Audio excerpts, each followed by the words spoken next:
Then Jesus called the crowd to him along with his disciples and said, "If anyone would come after me, he must deny himself and take up his cross and follow me. For whoever wants to save his life will lose it, but whoever loses his life for me and for the gospel will save it." People had been following Jesus because he was pretty much a rock star.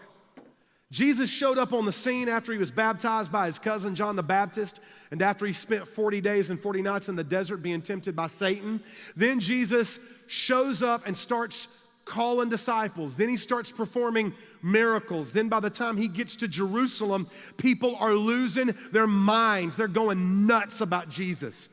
They've heard that he can raise the dead. They've heard he can turn water to wine. They've heard he can cast demons into pigs. They've heard he can curse trees and make them die. They've heard he can walk across the top of water and he can calm storms. There was a buzz about Jesus. And so all of the common blue-collar Jewish people were thinking, this is it. He's the Messiah. He's the military leader that's come to destroy the Romans and rid them.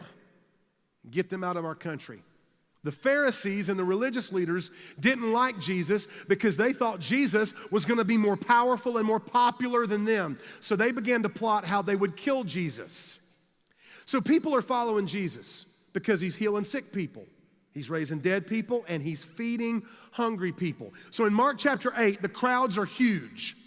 And Jesus gathers the crowds to him. And it's almost like this is the moment in the Gospel of Mark when the whole story shifts.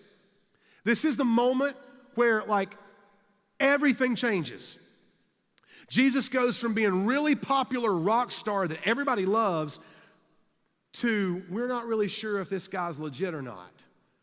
And it all happens when he says, hey guys, from now on, look, I know some of y'all are following me because I give you good stuff and I feed your hungry relatives and I heal your sick friends, but there's more to me than that.